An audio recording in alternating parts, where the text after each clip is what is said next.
بسم الله الرحمن الرحيم. ومن تزوج امرأة ثم اختلف في المهر فالقول قول المرأة إلى تمام مهر مثلها، والقول قول الزوج فيما زاد على المهر مثل، وإن طلق قبل الدخول بها فالقول قوله في نصف المهر. یہاں سے اس مسئلے کو ذکر کر رہے ہیں کہ میاں بیوی کے درمیان مہر کے بارے میں اختلاف ہو جائیں تو اختلاف نفس مہر کے حوالے سے بھی ہو سکتا ہے اور مہر کی مقدار کے حوالے سے بھی ہو سکتا ہے۔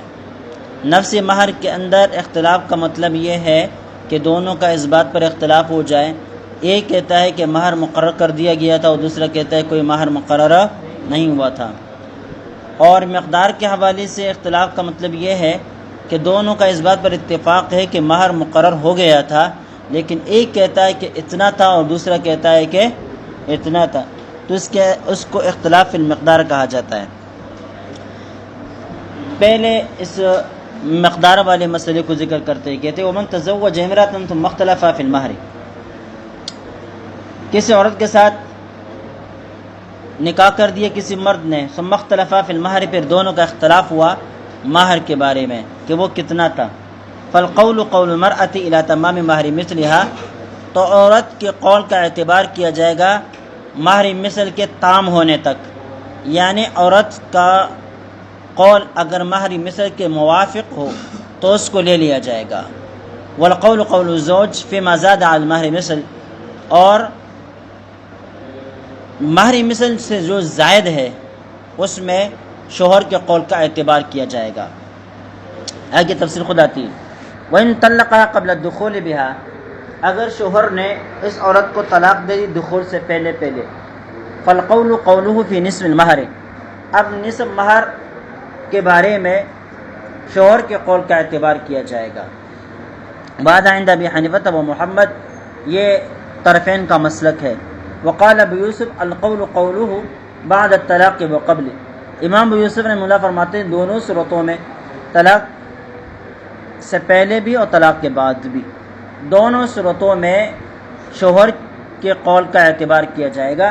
الا ان یاتی بشیء قلیل، البتہ اس صورت میں شوہر کے قول کا اعتبار پر نہیں کیا جائے گا کہ وہ بہت ہی کم مہر ذکر کر لے، اتنا کم مہر ذکر کر لے کہ اس جیسی عورت کا اتنا کم مہر نہ ہوتا، وہ عام طور پر اتنا کم مہر شوہر بتلا دے تو پھر ایسے اتنے کم مہر میں شوہر کی بات کا اعتبار نہیں کیا جائے گا۔ ومعناه شیء قلیل کا مطلب کیا ہے کہ وہ اتنا کم مہر ذکر کر لے، تو اس میں دو قول ہے۔ ایک قول یہ ہے ما لا يتعارف مہرا لها هو صحیح، صحیح قول یہ ہے کہ اتنا کم مہر ذکر کر لے کہ عام طور پر عرف کے اندر اس جیسی عورت کا اتنا کم مہر نہیں ہوتا، تو یہ شیء قلیل ہے۔ چونکہ شوہر اس شیء قلیل کا دعویٰ کر رہا ہے تو اس شیء قلیل میں اس کا اعتبار نہیں کیا جائے گا۔ اور دوسرا قول یہ ہے کہ اگر وہ 10 دراہم سے کم کا بتلاتا ہے کہ مہر 10 دراہم سے کم ہے تو اس صورت میں پھر بھی اس کے قول کا اعتبار نہیں کیا جائے گا۔ لیکن صحیح یہ ہے کہ 10 دراہم سے زیادہ ہو لیکن وہ عورت ایسی ہے کہ اس عورت کا اس قسم کے اتنا کم مہر مقرر نہیں کیا جاتا تو بھی وہ شیء قلیل ہی ہوگا، اگرچہ 10 دراہم سے زیادہ ہے۔ اچھا، لأبی یوسف ان المرأة تدعی الزیادہ والزوج ینکر، امام یوسف رحمہ اللہ فرماتے ہیں کہ یا شوہر کی بات کیوں مانی جائے گی؟ اس لیے کہ شوہر جو ہے یہ انکاری ہے اور عورت مدعی ہے، عورت زیادتی کا دعوی دار ہے اور شوہر جو ہے اس زیادتی کا منکر ہے۔ اور اصول یہ ہے کہ جب مدعی کے پاس اپنے دعوی کے اوپر کوئی دلیل نہیں ہوتا، کوئی بینہ نہیں ہوتا، تو پھر منکر کے قول کا اعتبار کر دیا جاتا ہے۔ والقول قول المنکر مع یمینہ، منکر کے قول کا اعتبار ہوتا ہے قسم اٹھانے کے ساتھ۔ الا ان یاتی بشیء یکذبہ الظاہر فیہ، البتہ اگر وہ اتنے کم چیز ذکر کر دیتا ہے کہ ظاہر حال بتلاتا ہے کہ یہ آدمی جھوٹ بولتا ہے، کیا بولتا ہے؟ جھوٹ بولتا ہے، ظاہری حال اس کی تکذیب کر دیتا ہے، تو ایسی صورت میں پھر اس شوہر کی بات کا اعتبار نہیں کیا جائے گا، کیونکہ یہ قاعدہ ہے کہ ظاہر جس کا مساعد ہوتا ہے، جس کا موافق ہوتا ہے، اسی کا اعتبار ہوتا ہے، اسی کا وَهَذَا لِأَنَّ تَقَوُّمَ مَنَافِعِ الْبُزْعِ ضروری، اس لیے کہ بوزہ کی جو منافع ہیں اس کی قیمت کا لگنا امر ضروری ہے، اس کا متقوم ہونا کیا ہے؟ امر ضروری ہے۔ پہلے بتلا دیا تھا کہ اس کی قیمت نہیں، لیکن عند العقد اس کی قیمت مقرر ہوتی ہے، عند العقد یہ متقوم بنتا ہے، ورنہ حقیقت کے اعتبار سے یہ مال متقوم نہیں ہے۔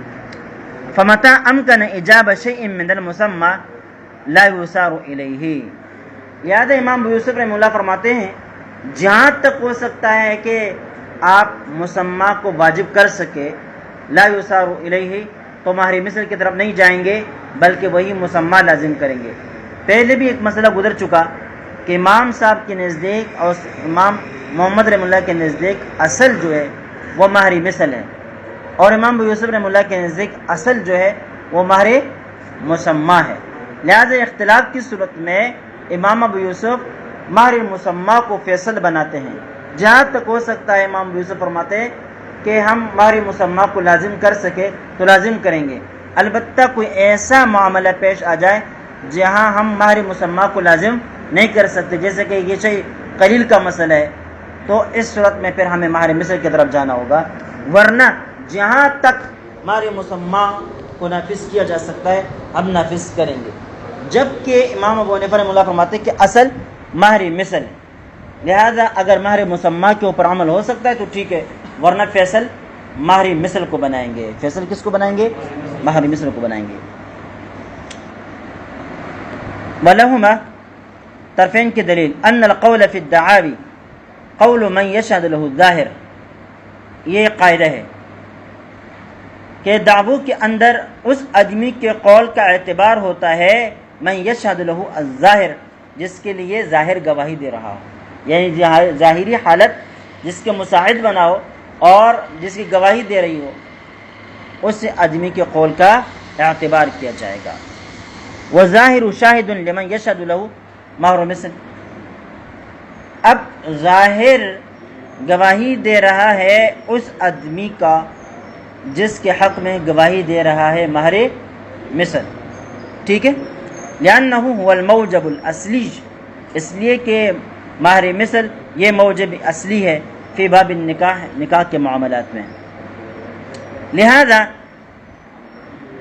جس کے قول کا شاہد یا مساعد یا مددگار مہر مثل بنتا ہو اس آدمی کا قول معتبر ہوگا، اس آدمی کا قول معتبر ہوگا۔ مثال کے طور پر مہر مثل عورت کا 1500 روپے ہے یا 15,000 روپے ہے، فرض کر لو، سمجھ گئے، وہ دعویٰ کر رہی ہے 20,000 کا، اور شوہر دعویٰ کر رہا ہے کتنے کا؟ 10,000 کا، تو اب یہاں مہر مثل 10,000 سے زیادہ ہے اور 20,000 سے کم ہے، تو مہر مثل کی تکمیل تک عورت کی بات کا اعتبار کیا جائے گا، یعنی 15,000 تک، اس سے جو آگے ہے اس میں عورت کا اعتبار نہیں کیا جائے گا۔ اب بات سمجھ میں آئی نہیں آئی؟ تو اب جو 5,000 کو زیادہ بتا رہی ہے نا، اس میں یہ والقول قول الزوج فیما زاد علی المہر مثل، جو مہر مثل سے زائد ہے نا اس میں پھر شوہر کے قول کا اعتبار کیا جائے گا، عورت کے قول کا اعتبار نہیں کیا جائے گا۔ وَسَارَ كَالسَّبَّاغِ مَعَ رَبِّ الثَّوْبِ إِذَا اخْتَلَفَا فِي مِقْدَارِ الْأَجْرِ يُحَكَّمُ فِيهِ قِيمَةُ السَّبَغِ، دیکھیں ایک آدمی نے ایک رنگریز کو، رنگساز کو کپڑا دیا کہ اس کو رنگ دے دو، کوئی قیمت متعین کی یا نہیں کی، بہرحال جب اس نے رنگ دے دیا، بعد میں کپڑے والا آیا اور کپڑا مانگا، جب رنگ ساز نے کپڑا دے دیا اور یہ کہا کہ میری اجرت دے دو کتنے 10 روپے. کپڑے والے نے کہا کہ بھائی نہیں، ہمارے درمیان تو اجرت جو طے ہوئی تھی وہ 8 روپے تھی یا 5 روپے تھی، دونوں کے درمیان اختلاف ہو گیا. کیا ہو گیا؟ اختلاف ہو گیا. تو اب اس اختلاف کو کیسے حل کریں گے؟ کہتے ہیں یحکم فی قیمت السبغ، رنگ کی قیمت کو ہم فیصل بنا دیں گے. رنگ کی قیمت کو ہم فیصل بنا دیں گے. ہم دیکھیں گے کہ یہ جو کپڑا سادہ ہے مارکیٹ میں اس کی قیمت کتنی ہے اور رنگ دیے جانے کے بعد اس کی قیمت کتنی ہے. تو جو فرق ہے نا، وہی فرق اس رنگ ساز کا، رنگ دینے والے کا، رنگ ریز کا کیا ہوگا؟ اجرت بنے گی. اب بات سمجھ میں نہیں ہے؟ اسی طرح جس طرح ہم یہاں رنگ کی قیمت کو فیصل بناتے ہیں، اس طرح اوپر کے مسئلے میں ہم مہر مثل کو فیصل بنائیں گے. ہم مہر مثل کو فیصل بنائیں گے. سمجھ گئے؟ ثم ذکر ہاہنا، پھر یہاں پر صاحب قدوری نے یہ مسئلہ ذکر کیا ان بعد الطلاق قبل الدخول القول قوله فی نصف المہر، کہ طلاق قبل الدخول کی صورت میں شوہر کی بات کا اعتبار کیا جائے گا نصف مہر کے اندر. وہذا روایت الجامع الصغیر والاصل، یہ قول جامع الصغیر اور کتاب الاصل یعنی ممسود کا بھی ہے. وذکر فی الجامع الکبیر، جامع الکبیر کے اندر ہے انہ یحکم متعۃ مثلھا، اس صورت میں متعی مثلی کو فیصل بنا دیں گے. کیا بنائیں گے؟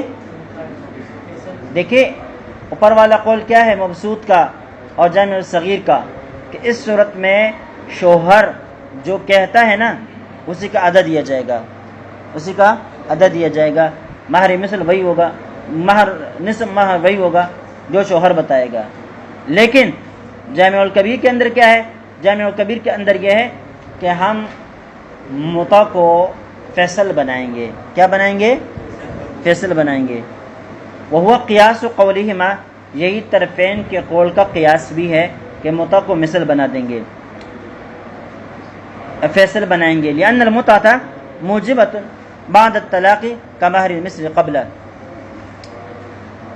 کیونکہ متع جو ہے یہ موجب ہے طلاق کے بعد کمہر المثل قبلہ، جیسے کہ طلاق سے پہلے مہر مثل کا فیصلہ، مہر مثل کو فیصل بنا دیا جاتا ہے، تو طلاق کے بعد متع کو کیا بنائیں گے؟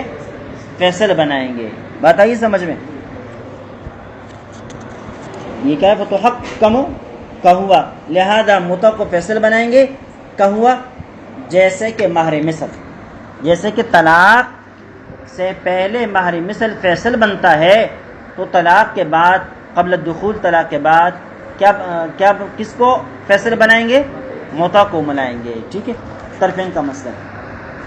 وجہ التوفیق، دونوں قولوں میں تطبیق پیش کر رہے ہیں کہ اصل میں کہہ رہے ہیں کہ شوہر کی بات کا اعتبار کیا جائے گا نصف مہر میں، اور جامع الکبیر میں کہہ رہے ہیں کہ متعی مثلی دیا جائے گا، متعی مثلی دیا جائے گا. تو دونوں میں اختلاف ہوا ہے نہیں ہوا؟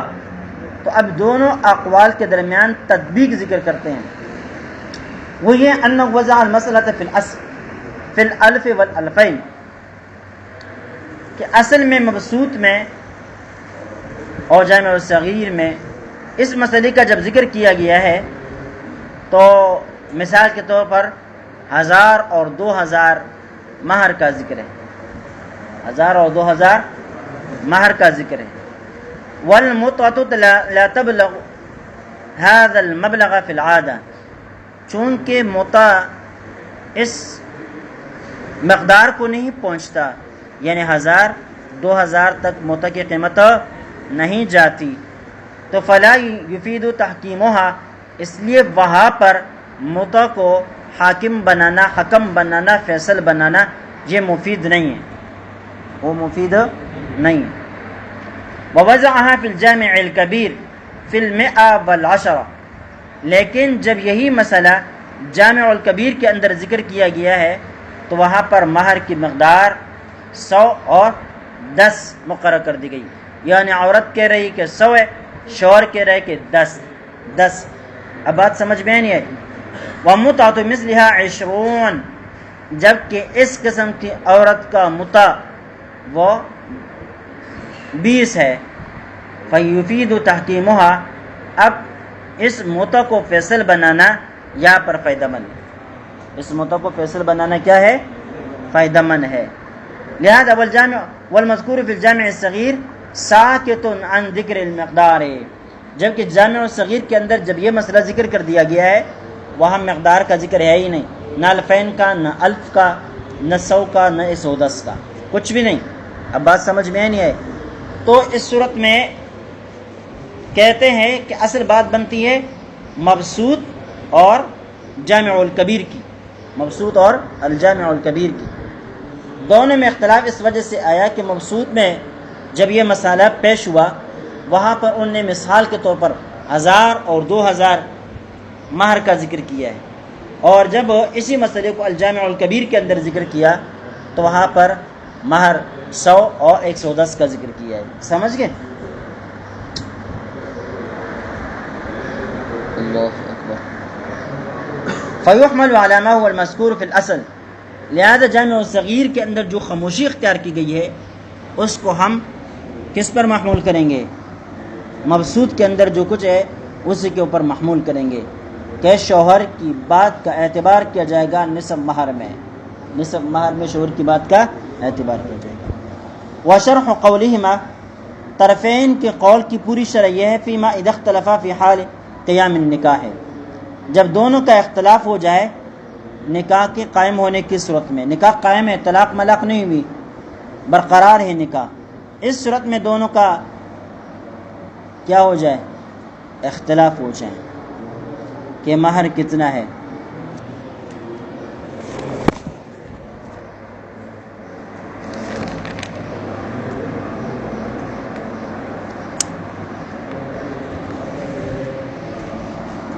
ان الزوج اذا ادعى الالف والمرأة الفین، اختلاف اس طرح ہو جائے کہ شوہر 1000 روپے کا دعوے دار ہے کہ 1000 روپے مہر مقرر ہوا تھا، والمرأة الفین، جبکہ عورت دعوے دار ہے کہ 2000 روپے مہر مقرر ہوا تھا۔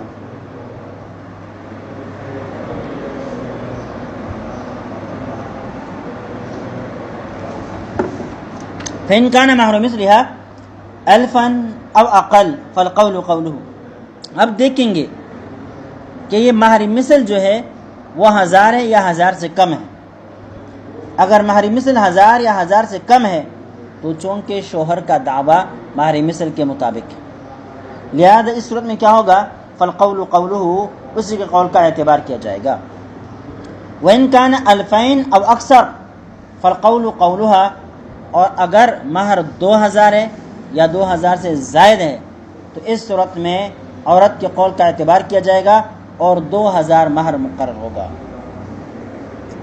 وَأَيُّهُمَا، اچھا یہ بات ختم، لیکن یہ کہتے ہیں یہ اس صورت میں ہے کہ جب دونوں میں سے کسی کے پاس کوئی بینہ نہ ہو۔ اگر ایک کے پاس بینہ ہے تو جس نے اپنے دعوی کے اوپر بینہ پیش کیا ہے اسی کی بات کا اعتبار کیا جائے گا۔ وَأَيُّهُمَا أَقَامَ الْبَيِّنَةَ فِي الْوَجْهَيْنِ تُقْبَلُ، دونوں صورتوں میں جس کسی نے بھی بینہ پیش کیا اپنے دعوے کے اوپر اس کی بات کا اعتبار کیا جائے گا، چاہے مہر مثل اس کا شاہد ہو یا نہ ہو۔ اب بینہ فیصلہ کرے گا، مہر مثل فیصل نہیں بنے گا۔ وَإِنْ أَقَامَ الْبَيِّنَةَ فِي الْوَجْهِ الْأَوَّلِ تُقْبَلُ بَيِّنَتُهَا، اگر دونوں نے گواہی قائم کر دی، شوہر نے بھی گواہی قائم کر دی کہ مہر 1000 مقرر ہوا تھا، عورت نے بھی گواہی قائم کر دی، بینہ پیش کر دیا کہ مہر 2000 مقرر ہوا تھا، تو کہتے ہیں فی الوجہ الاول تقبل بینتها، وجہ اول میں عورت کی بینہ کا اعتبار کیا جائے گا۔ وجہ اول کیا ہے؟ کہ جب مہر مثلی 1000 یا 1000 سے بھی کم ہو، 1000 یا 1000 سے بھی کم ہو، اس صورت میں عورت کی بات کا اعتبار کیا جائے گا۔ کیوں؟ لأنها تثبت الزیادہ، دیکھیں بینہ وہی ہوتا ہے جو زیادتی کو ثابت کرتا ہے۔ کیا کرتا ہے؟ خلاف ظاہر چیز بینہ کے ذریعے سے ثابت ہوتی ہے، ٹھیک ہے؟ کیونکہ جو خلاف ظاہر ہوتا ہے وہی دعویٰ ہوتا ہے۔ کیا ہوتا ہے؟ جس کی بات ظاہر کے مطابق ہوتی ہے وہ مدعا علیہ ہوتا ہے، اور جس کی بات ظاہر کے خلاف ہوتی ہے وہ کیا ہوتا ہے؟ مدعی ہوتا ہے۔ وہ کیا ہوتا ہے؟ مدعی ہوتا ہے۔ اب جب یہاں شوہر کہتا ہے کہ مہر مثل مہر جو ہے نا 1000 روپے ہے اور مہر مثل بھی اس کے مطابق ہے، مہر مثل بھی کیا ہے تو ظاہر حال بھی اس کے مطابق ہے، ظاہر حال جب اس کے مطابق ہے تو وہ مدعا علیہ ہے۔ عورت جب 2000 کا کہہ رہی ہے تو ظاہر حال اس کے مطابق نہیں ہے، لہٰذا وہ مدعی ہے، وہ مدعی ہے۔ اور بینہ وہی ہوتا ہے جو خلاف ظاہر چیز کو ثابت کرتا ہے، جو خلاف ظاہر چیز کو ثابت کرتا ہے۔ یہاں عورت کا بینہ خلاف ظاہر چیز کو ثابت کر رہا ہے، لہذا عورت کے بینہ کو مانیں گے، قبول کریں گے، لأنها تثبت الزیادہ، اس لیے کہ وہ زیادتی کو ثابت کر رہا ہے۔ وفی الوجہ الثانی بینۃ، اور وجہ ثانی میں کہ جب مہر مثل 2000 یا 2000 سے زائد ہو، عورت دعویٰ کر رہی ہے 2000 کا اور شوہر دعویٰ کر رہی ہے کتنے کا 1000 کا، تو اب یہاں شوہر کی جو بات ہے نا وہ خلاف ظاہر ہے۔ پہلی صورت میں کس کی بات خلاف ظاہر تھی؟ عورت کی بات خلاف ظاہر تھی، عورت کی بات مانی گئی، اس کا بینہ قبول کر لیا گیا۔ یا شوہر کا دعویٰ وہ خلاف ظاہر ہے، لہذا اس کا بینہ قبول کر لیا جائے گا، اس کا بینہ قبول کر لیا جائے گا۔ لأنها تثبت الحتّ، اس لیے کہ وہ کمی کو ثابت کرتا ہے۔ وإن كان مہر مثلها 1500 تحالفا، اگر مہر نہ 2000 ہے نہ 1000 ہے بلکہ 15000، تو پھر کیا کیا جائے گا؟ تو کہتے ہیں تحالفا، دونوں سے قسمیں لے جائیں گے۔ 1500 مطلب یہاں پر 1500 کا ذکر ہے بھائی، 1500 اگر مہر ہے تو پھر اس صورت میں دونوں سے قسمیں لی جائیں گی۔ کیوں؟ اس لیے کہ کسی کا بھی دعویٰ کس کے مطابق نہیں ہے، ظاہر حال کے مطابق نہیں ہے۔ اذا حلفا، اب جب دونوں نے قسمیں اٹھائی تو کہتے ہیں یجب 1500، اب یہاں مہر مثل کو فیصل بنائیں گے اور 1500 روپے دینے پڑیں گے۔ هذا تخریج الرازی، یہ امام رازی رحمہ اللہ کی تخریج ہے۔ وقال الکرخی یتحالفان فی الفصول الثلاثہ، امام کرخی رحمہ اللہ فرماتے ہیں کہ تمام اوپر جتنے بھی مسائل گزر چکے ہیں، مہر مثل 2000 ہو، مہر مثل 1000 ہو، مہر مثل 1500 ہو، تمام صورتوں میں قسمیں لی جائیں گی۔ ثم یحکم مہر المثل بعد ذلك، اگر تمام صورتوں میں وہ قسمیں اٹھا لیتے ہیں تو پھر فیصلہ کیا ہوگا بھائی، کسی کو قسم مانی جائے گی، کس کی نہیں مانی جائے گی؟ کہتے ہیں اب کسی کی نہیں مانی جائے گی، مہر مثل کو فیصل بنائیں گے، مہر مثل کو فیصل بنائیں گے۔ ولو کان الاختلاف فی اصل مسمى یجب مہر المثل بالاجماع، اگر اصل مسمى کے اندر اختلاف ہو تو بالاجماع مہر مثل لازم ہو جائے گا۔ اصل مسمى کے اندر اختلاف کا مطلب کیا ہے؟ ایک کہتا ہے مہر مقرر ہو گیا تھا، دوسرا کہتا ہے کہ مہر مقرر ہوا ہی نہیں تھا، بات آئی سمجھ؟ لأنه الاصل عندهما، اس لیے کہ طرفین کے نزدیک یہی اصل ہے۔ وعنده امام یوسف فرماتے ہیں تعذر القضاء بالمسمى فيسار الیہ، یہاں مسمى کے اوپر فیصلہ کرنا ممکن نہیں ہے، لہذا مہر مثل کی طرف جائیں گے امام یوسف کے نزدیک بھی۔ ولو كان الاختلاف بعد موت احدهما فالجواب فيه كالجواب في حياتهما، اگر اختلاف ہو جائے ان دونوں میں سے کسی ایک کے مر جانے کے بعد، فالجواب فيه، تو اس کے اندر وہی مسئلہ ہوگا كالجواب في حياتهما، جیسے کہ ان کی زندگی کے اندر اختلاف کہ جو مسئلہ پیش آیا تھا اس کو حل کر دیا گیا، کسی ایک کے موت کے بعد بھی مسئلے کو اس طرح حل کیا جائے گا۔ بات آئی سمجھ میں؟ لأن اعتبار مہر مثل لا يسقط بموت احدهما، اس لیے کہ مہر مثل کا اعتبار کرنا کسی ایک کے موت کی وجہ سے ساقط نہیں ہوتا، مہر مثل اپنی جگہ پر برقرار ہے، لہذا اسی کو فیصلہ بنائیں گے۔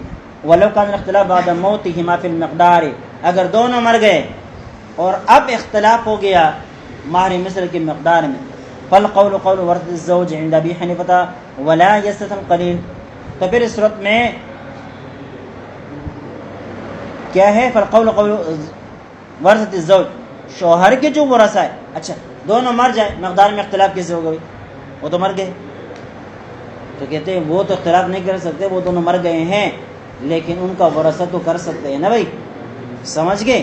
کیونکہ عورت شوہر کی وارث بنے گی، ٹھیک ہے، اور پھر اس عورت کے اپنے ورثاء ہوں گے، اس عورت کے اپنے ورثاء ہوں گے۔ یہ جو مہر ہوتا ہے یہ شوہر کے اوپر قرض ہوتا ہے، جو مہر ہوتا ہے وہ کیا ہوتا ہے؟ شوہر کے اوپر قرض ہوتا ہے۔ اب عورت کے جو ورثاء ہے وہ شوہر سے قرض مانگ رہے ہیں کہ بھائی ہماری جو موریثہ تھی وفات پا گئی، اس کا تجھ پر قرض تھا، شوہر کے اوپر قرض تھا، وہ قرض ہمیں ادا کر دیا جائے تاکہ ہم آپس میں تقسیم کر دیں۔ کیا کر دیں؟ تقسیم کر دیں وغیرہ وغیرہ۔ تو کہتے ہیں شوہر کے جو اچھا اب اختلاف ہو جاتا ہے، عورت کے ورثہ کہتے ہیں کہ مہر تھا 15,000 اور شوہر کے ورثہ کہتے ہیں کہ 15,000 مہر نہیں تھا بلکہ 10,000۔ تو اس صورت میں شوہر کے جو ورثہ کہتے ہیں اسی کا اعتبار ہوگا۔ ولا یستثنی القلیل، اور یہاں قلیل کی بھی کوئی استثناء نہیں ہے، یعنی اگر وہ کم کا دعویٰ کرے تب بھی وہ قبول ہوگا۔ وعند ابی یوسف القول قول الورثہ الا ان یاتوا بشیء قلیل، امام یوسف رحمہ اللہ فرماتے ہیں کہ ٹھیک ہے شوہر کے ورثہ کے قول کا اعتبار کیا جائے گا، مگر یہ کہ وہ اتنا کم مہر ذکر کر لے کہ اس جیسے عورت کا اتنا کم مہر نہیں ہوتا، جیسے کہ پہلی تفسیر گزر چکی ہے۔ وعند محمد الجواب فی کالجواب فی حالت الحیات، امام محمد رحمہ اللہ فرماتے ہیں کہ یہاں پر بھی فیصلہ وہی کیا جائے گا جو ان کی زندگی میں ہوا۔ وَإِنْ كَانَ فِي اصل مسمى، اگر اختلاف اصل مسمى میں ہو۔ وعند ابی حنیفہ، ابو حنیفہ فرماتے ہیں القول قول من انکرہ، جو شخص اصل مسمى کا انکاری ہے اسی کے قول کا اعتبار کر لیا جائے گا۔ کیوں؟ اس لیے کہ عند العقد مہر مقرر کر دیا جاتا ہے، مہر مقرر کر دیا جاتا ہے۔ اب ایک آدمی کہتا ہے کہ مقرر نہیں ہوا تھا تو وہ خلاف ظاہر دعویٰ کر رہا ہے۔ کیا کر رہا ہے؟ خلاف ظاہر دعویٰ کر رہا ہے، لہذا وہ مدعا علیہ ہے، وہ منکر ہے۔ وہ کیا ہے؟ منکر ہے۔ تو اور منکر کی بات کا اعتبار ہوتا ہے، منکر کی بات کا اعتبار ہوتا ہے۔ فالحاصل حاصل انه لا حکم لمہر مثل عنده بعد موته ما لا ما نبینه من بعد ان شاء اللہ تعالی۔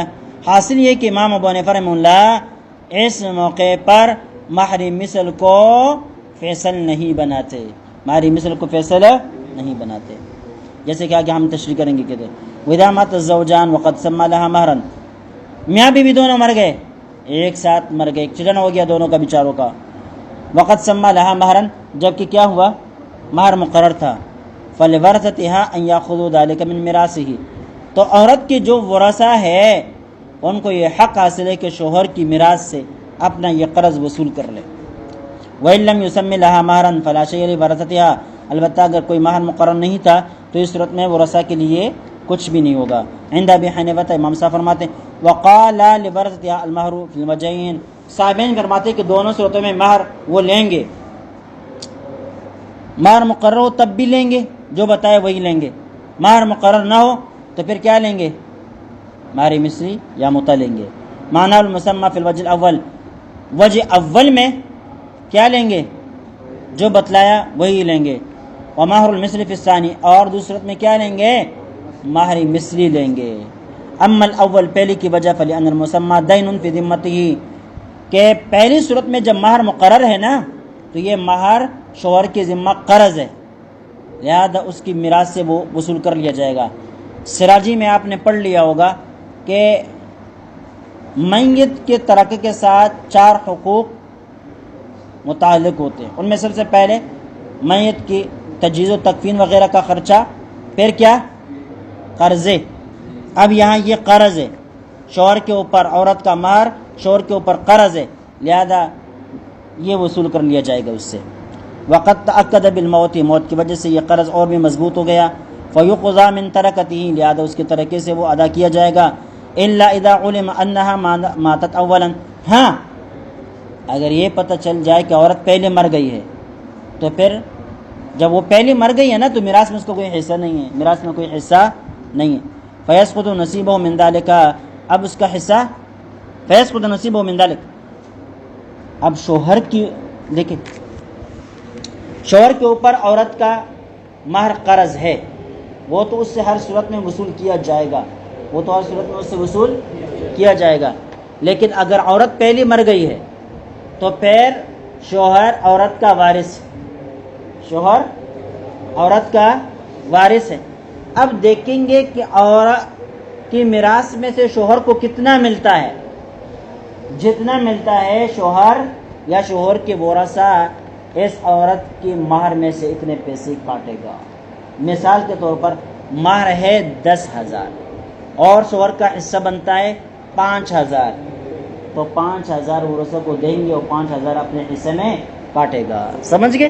یا اس کے طرف سے اس کے ورثہ کاٹیں گے، اس کے طرف سے اس کے ورثہ کاٹیں گے. وَأَمَّا الثَّانِي فَوَجْهُ قَوْلِهِمَا، دوسری وجہ کہ جب مہر مثل لازم کریں گے اگر مہر مقرر نہ ہو تو طرفین کی دلیل یہ ہے ان مہر مثل صار دینا فی ذمتی کالمسمى، کہ یہ مہر مثل جو ہے شوہر کے اوپر دین بن چکا تھا، قرض بن چکا تھا، جیسے کہ مہر مسمى وہ دین بن جاتا ہے، اسی طرح یہ مہر مثل بھی دین بن گیا تھا. فلا يسقط بالموت، لہذا موت کی وجہ سے ساقط نہیں ہوگا. کما اذا مات احدهما، جیسے کہ اگر ان دونوں میں سے کوئی ایک مر جاتا ہے تو دین اس کے اوپر برقرار رہتا ہے، ساقط نہیں ہوتا. یہاں پر بھی ساقط نہیں ہوگا. ولی ابی حنیفہ، امام ابو حنیفہ فرماتے ان موتهما يدل على انقراض اقرانهما. امام صاحب فرماتے کہ جب دونوں مر گئے نا تو پتہ چلا کہ ان کے ہم عمر سارے لوگ مر گئے، ان کے ہم عمر سارے لوگ مر گئے. فبمہر من یقدر القاضی مہر المثل، تو کن لوگوں کے مہر کی مقدار ان کے لیے مہر مثل مقرر کرے گا. مطلب یہ ہے کہ جب یہ دونوں اتنا زمانہ گزار چکے کہ دونوں مر بھی گئے تو اب ان کا ہم پلہ کوئی عورت بھی باقی نہیں رہی ہوگی، تو اب مہر مثل کس طرح مقرر کر لے. یہ اپنے زمانے کی باتیں کرتے کہ اس وقت جو ہے نا اموات بہت کم ہوتی تھی یا لوگ اپنی موت آپ مرتے تھے. اب تو کیا ہے، آج شادی کر دی کل مر گئے، ان کا کیا بنے گا، ان کا کیا بنے گا؟ تو ان کا مہر مثل سے فیصلہ کیا جائے گا. ٹھیک ہے.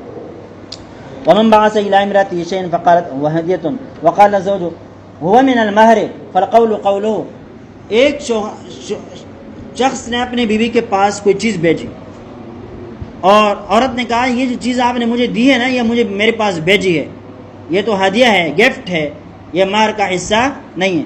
شوہر نے کہا ومن المہر، میں اتنا نیک نہیں ہوں، یہ جو کچھ بھیج رہا ہوں کس میں سے ہے؟ مہر میں سے ہے. فالقول قوله، تو شوہر کی بات کا اعتبار کیا جائے گا. کیوں؟ لأنه هو المملک، اس لیے کہ وہی تو دوسرے کو مالک بنا رہا ہے. فکان اعرف بجهة التملیک، تو اسی کو پتہ ہوگا کہ وہ کوئی چیز کس کو کیوں دے رہا ہے، کس بنا پر دے رہا ہے. کیف وان ظاہر انه يسعى في اسقاط الواجب، اور دوسری بات یہ ہے کہ یہاں ظاہر بھی یہ ہے کہ ایک انسان پہلے اپنے قرضوں کو ادا کرتا ہے، اس کے بعد پھر گفٹ اور ہدیہ دیا کرتا ہے. لہذا شوہر نے بیوی کو جو کچھ بھی دیا وہ کہہ رہا ہے کہ مہر کے حساب سے دے رہا ہوں تو یہ مہر ہی ہو. عورت جو کہتی ہے کہ یہ گفٹ تھا، ہدیہ تھا، اس کا اعتبار نہیں ہوگا. الا فی الطعام الذی یوکل، البتہ اگر کھانے پینے کی چیز شوہر دے دے بیوی کو اور پھر کہے کہ بھائی آج کا کھانا بھی مہر سے، شام کا کھانا بھی مہر میں شمار کیا جائے گا، تو کہتے ہیں فالقول قولها، اس صورت میں پھر عورت کی بات کا اعتبار کیا جائے گا، یہ مہر سے نہیں مانا جائے گا. والمراد منه ما يكون مهيئا للاكل، کہ یہاں جو کھانے والی چیز ہے نا، یعنی ایسی چیز جو کھانے کے لیے تیار کر دی گئی ہے، ایسی چیز اگر شوہر گھر پر لے کر آ جائے یا بیوی کے پاس بیچ دے اور بعد میں کہے کہ بھائی تو نے جو آج برگر کھایا ہے نا وہ تمہارے کیا ہے، مہر کا حصہ تھا. کس کا حصہ تھا؟ وہ تمہارے مہر میں سے تھا. تو عورت کہے گی نہیں، اس کا اعتبار نہیں. لأنه يتعارف هدیۃ، اس لیے کہ یہ چیزیں جو ہے نا ہدیہ ہی متعارف ہے. اما فی الحنطہ والشعیر فالقول قولہ، البتہ گندم جو وغیرہ چیزیں اگر شوہر بیوی کو دے دیں تو پھر اس صورت میں شوہر کی بات کا اعتبار کیا جائے گا. لما بینا، جیسے ہم نے پہلے ذکر کر دیا. وقیل ما یجب علیہ من الخمار والدرع وغیرہ لیس له ان یحتسبہ من المہر، شوہر کے اوپر عورت کے لیے کپڑے، دوپٹے وغیرہ یہ چیزیں لازم ہوتی ہے. اب شوہر نے بیوی کے لیے بہترین کپڑے لے کر آئے، عورت بھی خوشی سے ان کو لے کے سی کے جو ہے نا خوشی سے پہن لیے. بعد میں شوہر نے بیوی سے کہا کہ اتنے مہنگے کپڑے جو تمہارے لیے لائے ہیں نا، یہ کس لیے لائے میں نے؟ یہ مہر میں سے ہے، یہ مہر میں سے ہیں. کہتے ہیں لیس لہ، یہ اس کا مناسب نہیں ہے ان یحتسبہ من المہر، کہ ان کپڑوں کو بھی مہر کا حصہ سمجھے. کیوں؟ لأن الظاہر یکذبہ، اس لیے کہ ظاہر شوہر کو جھٹلا رہا ہے کہ اس کپڑے وغیرہ عورت کو مہر کے بغیر ویسے دیے جاتے ہیں، یہ شوہر کے اوپر ویسے لازم ہے. چلیے